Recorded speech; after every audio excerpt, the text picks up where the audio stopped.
Yo, what's happening? What's happening? Well, today, I think it's November 1st. I am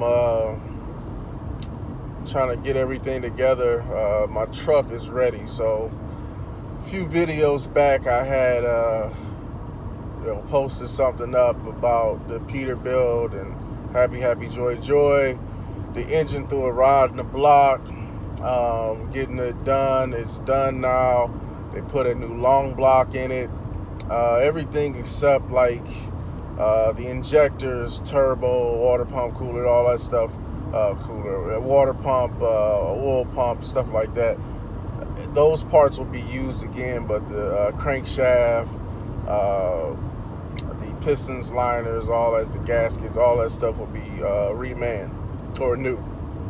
So pretty excited, nervous as well. I mean, it's always that uncertainty, but through it all, I stay focused, man, and remain humble as I possibly can. And, what is to be is going to be, man. And I try to control my future by, positive thinking and staying very focused on my goals and what I want to manifest in my life. And this has been a fascination and a dream of mine for the past 3 years to have and own a Peterbilt 379 extended hood, and now I have that, and so now I'm on to the next journey. So all will be well. All will be well no matter what, man. And everything happens for a reason, whether you understand it or not. So, like for this example, if I would have took that truck and rode it down the road and, went a month or two with it, and then it did that, I would have got no assistance from the dealership to help me. And, they, put the engine in. They basically just did the labor. I'm going to just keep it all 100.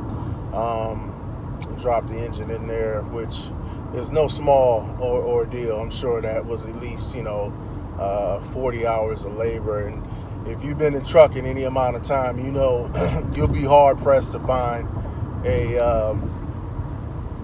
shop that will be anything less than $100. So that pretty much saved me about $4,000. That's how I'm looking at it. So everything happens for a reason. So now I have a new long block and a reman long block with a 1-year warranty on it. So my goal now is to try to get the truck and get it under a load right away. So I'm going to try to have to find a power only load to pull, and hopefully it's heavy, because when you first get a reman engine, it is kind of well known that you should put it under a load, because what you're trying to do is have as much combustion as you can to have the rings with your pistons, have the rings expand and set, what they call seat, to basically scrape the walls.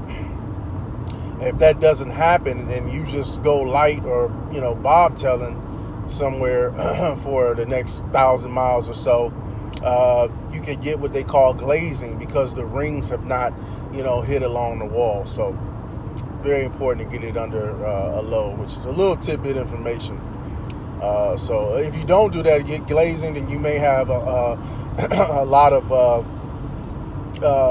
premature blow-by or excessive blow-by for the life of the engine, and you don't want that, and you don't want to shorten the life of the engine. So I'm really trying to find a heavy load to put it to work right away.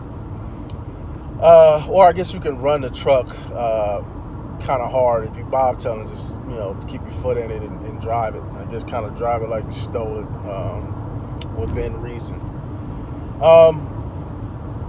One thing, man, I want to touch on is this so-called freedom of choice. And this is kind of going off on something else a little bit, but they say you have a freedom of choice. And if you look at, let's just even go politics, okay? You got the Democratic Party, and you got the Republican Party, and you got, the other independents, you got stuff like that. And those are your choices. But really and truly, if somebody places before you an apple, an orange, and a banana, and a grapefruit, you may feel, well, hell, I got 4 choices. I have a choice. I have freedom here.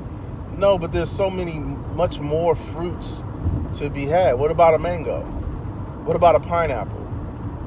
So I think it's very important for your business to think outside of the box. Never be, contained within the box.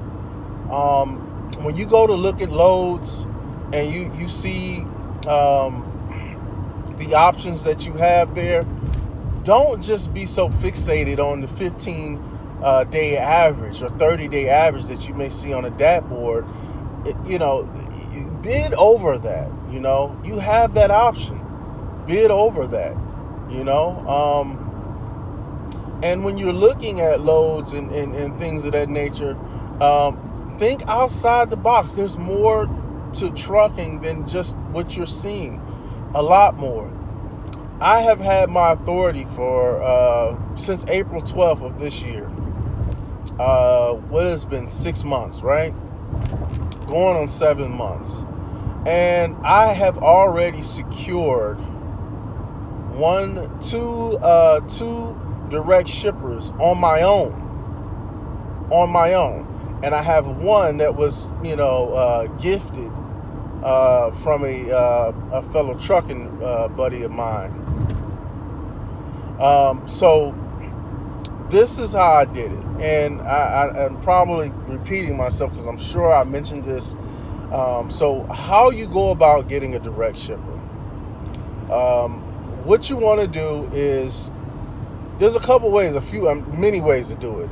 Again, I may ramble off too, but I'm sure if you put your mind to it and you just sit and meditate on it, you will figure out another way to do it. There's just more than one way to skin a cat, right?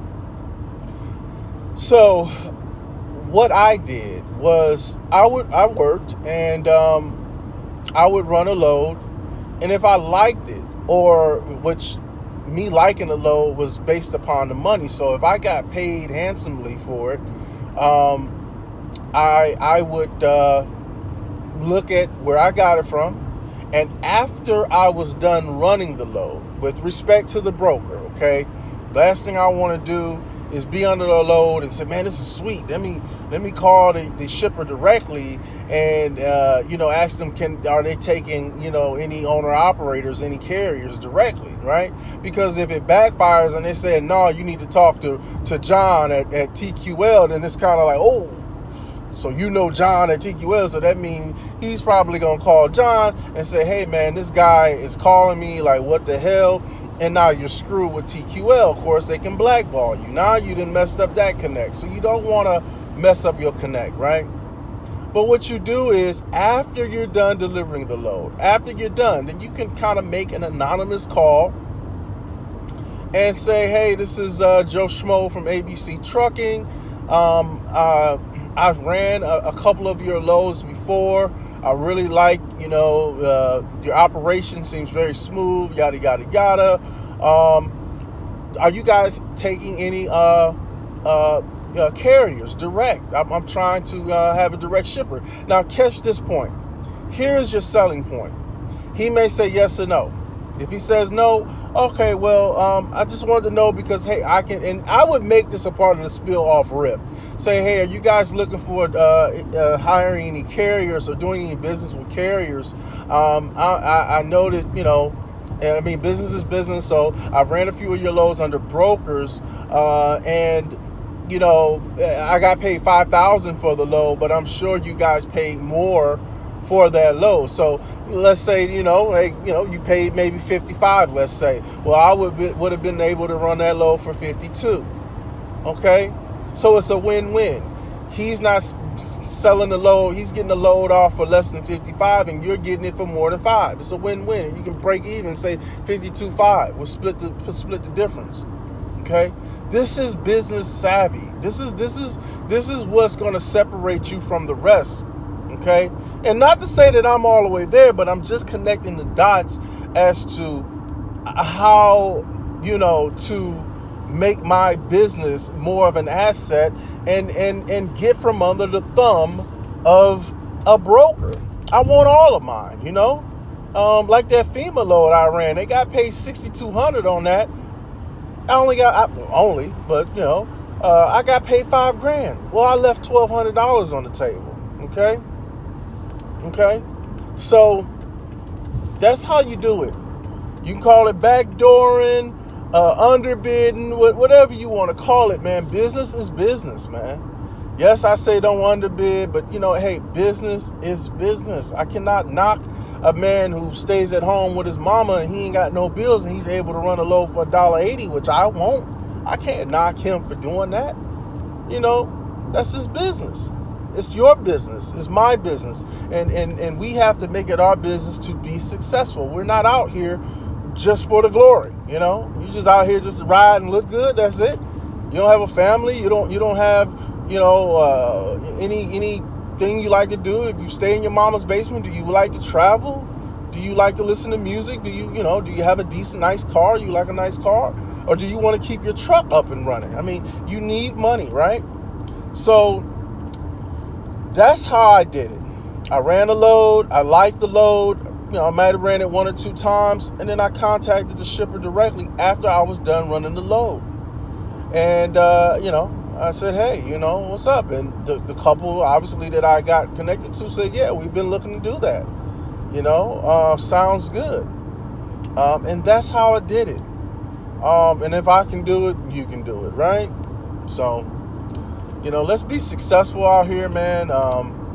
Again, I'm on my way out to the airport here shortly, and I'm going to be hopping on the plane, and I'll keep you guys posted. Hopefully all's well. I'm going to probably get some cosmetic stuff done to it while I'm sitting up in Ohio visiting family. Like I want a wood grain steering wheel. If you could see from the other video, the handles and the inside, I needed to get those taken care of. And just kind of have them overlooked, check behind the people who check the load. I-77 south toward Charlotte. So, that's what's going on. And hey, I'll catch you guys here in a little bit. Be easy, man. It always feels like you got something else to say, but you don't, right? But I can just keep running off in my mouth, but I'm gonna let it be, man. So I guess this is my rambling video. Hope you guys maybe learn something from it, and it helps you to help you to prosper in your business and your future endeavors in life. God bless you, or whatever you believe in. May the Spirit be with you. Peace and blessings.